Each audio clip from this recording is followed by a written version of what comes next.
Hello viewers, welcome to The Vero Show with Andy on I Am Best TV, and my name is Endurance Onoto and I remain your host.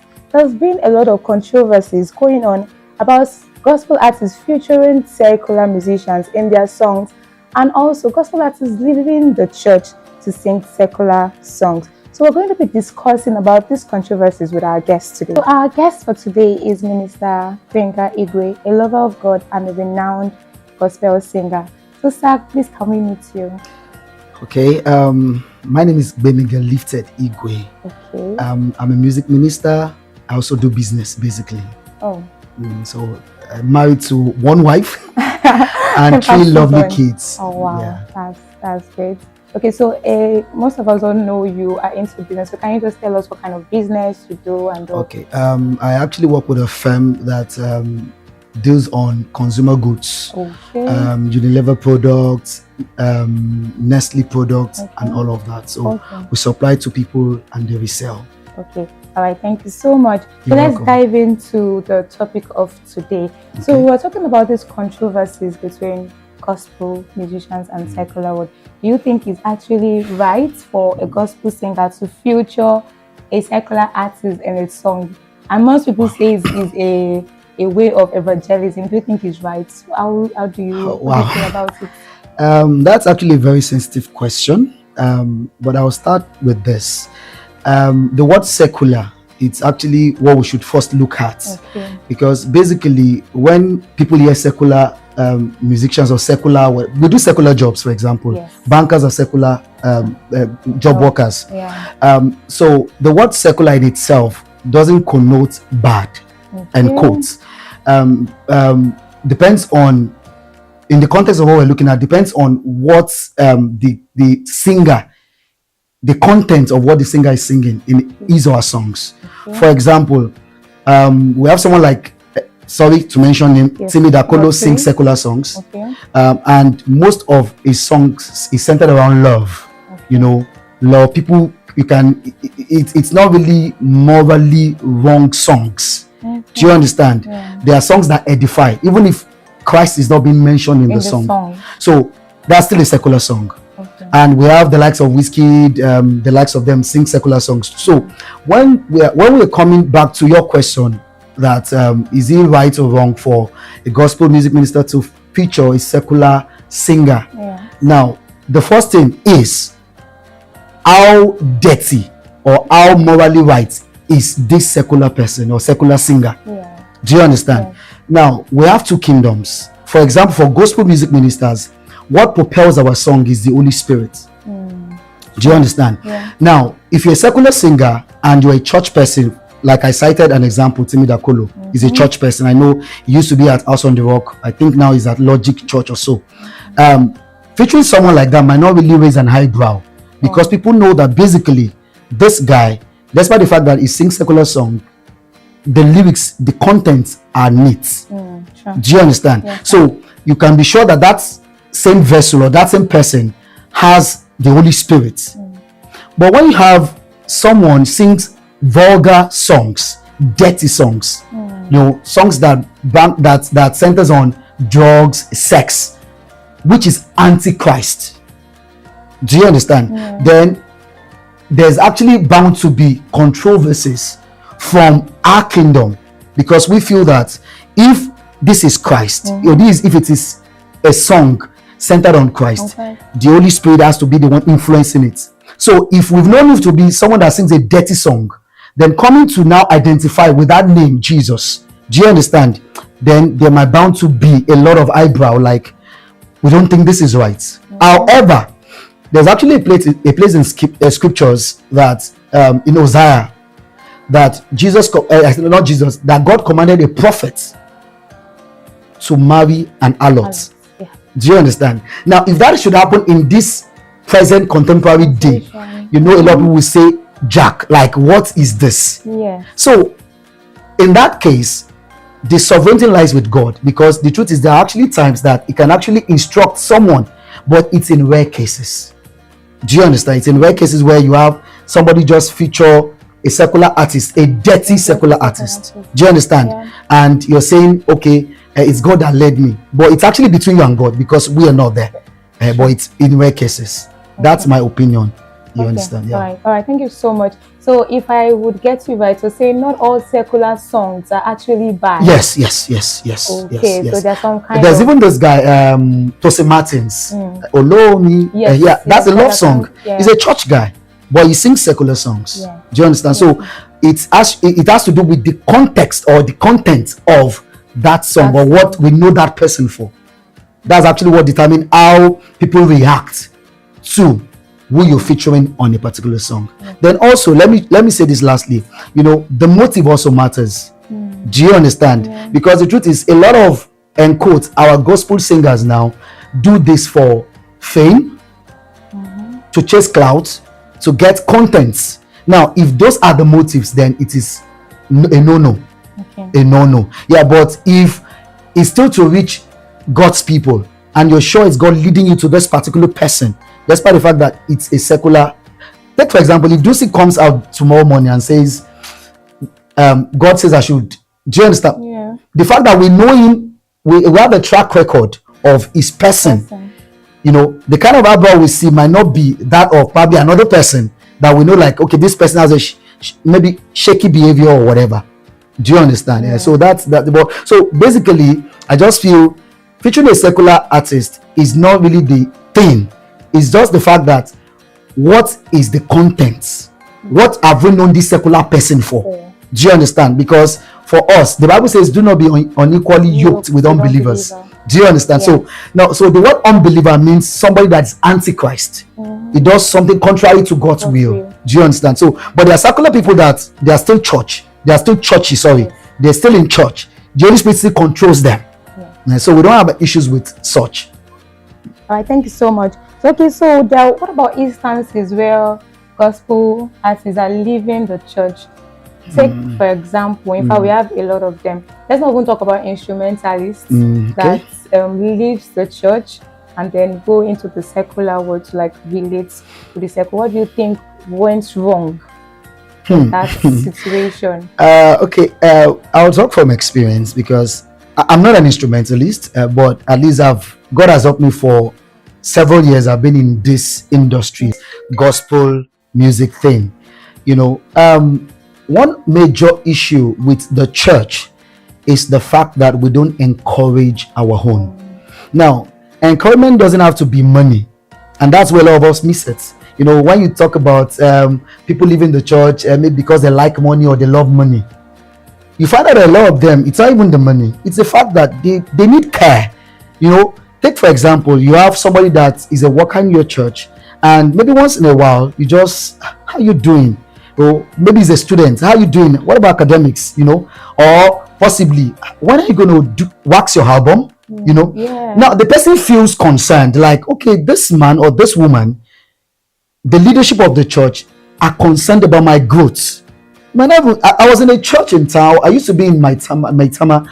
I was a praise worship leader in that church for I think 3 years. And in fact, they asked me how much should they be paying me. You know, Abuja thing is money. How much? I said no, I'm not the money kind of person, the money type kind of person. So they said, okay, fine, no wahala.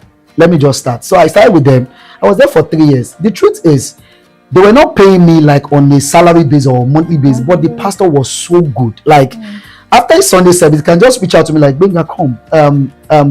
Do you have food stuff at home? You know, sometimes they ask me, what are your plans? What are your goals?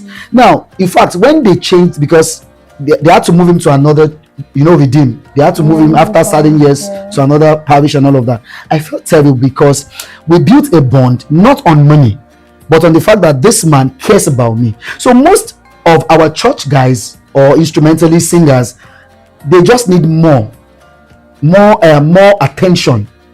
You know, more attention, like this person cares about me. You know, this person wants to see me grow. When they have that at the front of their minds, I want to believe that a lot of them would not deviate or probably run to the secular world. Because another thing I will also say is this: for the musicians, for the singers also, what is the motive? So it's both sides, it's either ways. Now I just finished talking about the pastorate, the leadership of the church. What are they doing? No care, attention.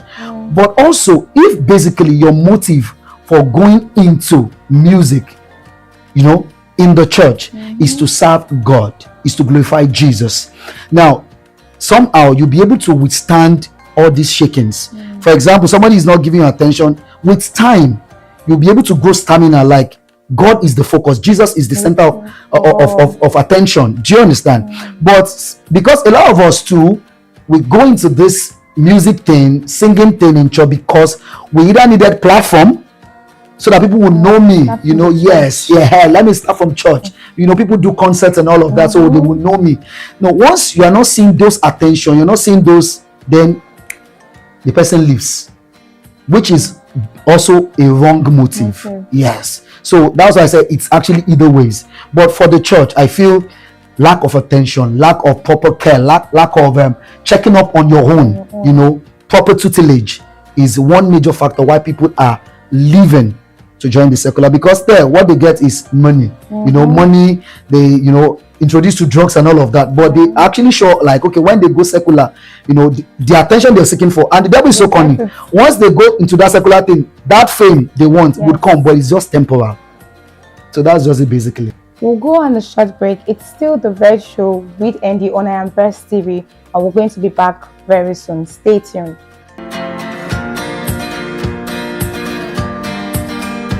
Welcome back to the Veg Show with Andy on I Am Best TV, and we're still with our guest here, Minister Gbenga Igwe. Okay, sir, so let's move on. I was asking, how does the church come into this? What would they do to make sure that the people, or maybe like their workers and all, are not leaving the church into the secular world? Okay, I think first things first, I would advise basically, like, for most churches, there should be a solid foundation. That's actually one other issue about the church. There's this rush scouting for members, singers, instrumentalists, and while doing that, there are no proper checks. You just want somebody, you don't even know the person's background, the person doesn't even know what the church stands for. Where are we going to as a mission or as a church? They don't know. So when you have people like that, there are bound to be defaults. So I feel the first thing is basically, for everyone coming to the church, they should be properly groomed on what the church, that particular assembly, stands for. That way you instill loyalty into a lot of them.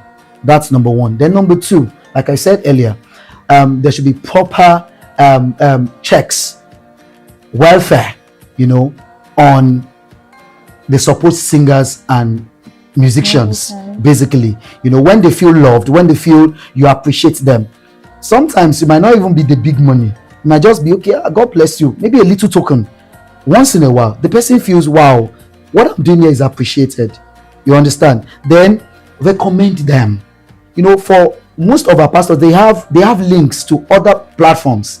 Do you understand? You can actually talk to a friend. Maybe you are in Suleja and you talk to a friend in Abuja, like, I have one of my boys here, or one of my girls in the choir. She's graced, she's anointed. Can she be a blessing to you? Can she, when you do things like that, they feel loved. They know you are part of their growing process, and somehow they build loyalty with your team or your assembly. I think when we do that, you see that a lot of anomaly in the church, or people leaving to the secular, will be drastically reduced. Okay, thank you so much, sir. So in that context, it means that those are the ways whereby the Christian musicians can be encouraged. Or is there any other thing? I also feel, let me add this. I also feel, for example, if you have a singer in your, and you know this person, it's not like it's what this person does for a living. There are actually people that they sing in church and that's what they do. Do you understand? Like, they don't have any other, and that also brings me to it, like, I don't really understand why somebody will just live his or her life to just singing and not doing other things. But there are people like that, like they have a brand, and that's what they do basically. So when you have people like that, I feel once in a while you can also ask, what's up? Do you have songs? How can we help you promote your songs? Do you understand? So that way they feel they are part of you. You think them. You think them part-time. It's not just about, because a lot of our pastors are in quotes. Sorry to say this, they are just concerned about church growth. Do you understand? Yes. The numbers increasing, buying properties. You find out that you have a church where even the workers are starving, but there's an ongoing church project. Do you understand? Yes. So those things actually make us feel that these people are just building their empire. You find out that most of these are Jews. Sorry I'm saying this, but that's the truth. The children, they don't attend public schools. They go to private universities. They study abroad. While you have people in your church that their children can't even pay, the parents can't even pay the children's school fees. And you say, God bless you. So we are the letter that people read. So it should not just be you professing. It should be you taking action and doing certain things to make them know that this man or this woman loves us. Oh, thank you so much. That was a very wonderful one. Okay, so let's digress a bit to the very beginning of our question.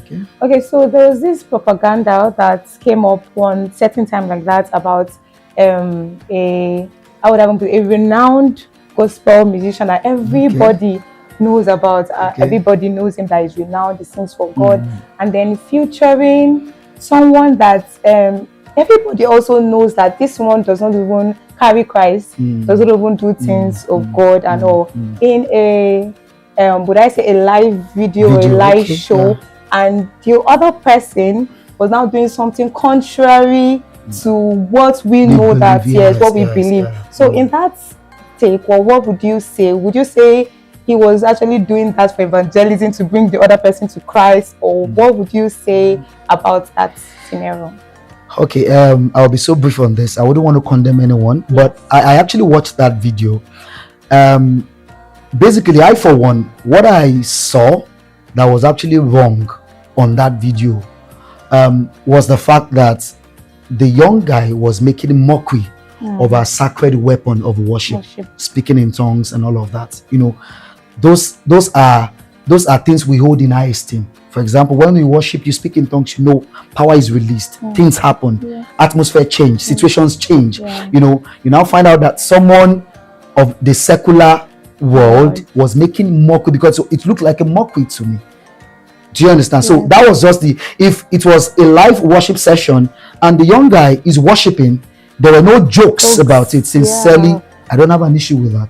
But it was just the fact that there are a lot of, you know, jokes and all of that. So it really watered down what they were doing. Yeah, and that was just the but for me. Okay.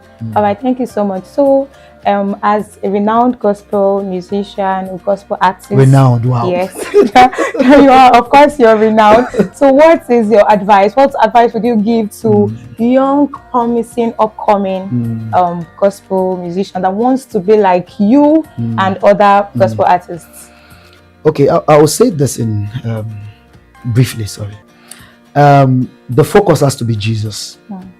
Now, if the focus is not Jesus, if the motive is not Jesus, then you find out that a lot of the so-called gospel music ministers wouldn't last long on the stage or on the platform.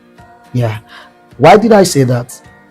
I'm not saying this because I actually want to praise myself, but I've been in this ministry for 13, 14 years professionally now. And basically, I can say even till now, most of the outings we do, I still fund, you know, most of these outings, going to minister at places. Part of my resources still go into, you know, sorting out my team members and all of that. Now, if the motive was for the money, if it was for fame, I would have been discouraged a long time ago. So if the motive is right, like Jesus is the focus, now whatever comes, whatever shaking that comes, you're still focused like Jesus. At the due time, he will reward me. And that's why I find out, like, even for the known gospel music ministers that are making wave globally now, when you hear the stories, you would know that at some point in their lives, they actually had to go through certain prunings, certain shakings, they go for concerts, there's no remuneration, there's no appreciation. Sorry, it's not even remuneration, it's appreciation, or okay, thank you for coming. And they still stood like, this is what God has called us to do. Do you understand? Yeah. Basically, for Christians, we have been called into the ministry of reconciliation, reconciling men back to God. So if that's your focus, nothing shakes you until that fame comes. And if the fame comes, since you've been there in the secret, it won't really make you derail. It won't really make you, because a lot of people, when they taste the fame, they lose balance. But once you start from little beginnings and you stay with God, you know, as time progresses, you still stay with Him, even when more doors are opening, when the money is coming in, when the fame is coming in, it will still be Jesus. Do you understand? So my advice is simple: let Jesus be your motive. Don't do it for any eye service. I don't want, okay, my pastor will be angry if I'm not in church. That means you're doing it for your pastor. So if whatever you do in God's house, even as music ministers or outside there, let Jesus be the motive. I think that's it basically. Okay, so thank you so much. Thank you very much for this wonderful session. Thank you for coming to the show. We really appreciate it. Thank you. Thank you. And that will be all on The Real Show with Andy on I Am Best TV. Okay, viewers, you've heard all what our guest has to say about the controversy. So if you have any other opinion concerning these controversies, don't forget to drop your comments in the comment section, and also follow us on all our social media pages that is displayed on your screen. Keep watching I Am Best TV. God is in charge.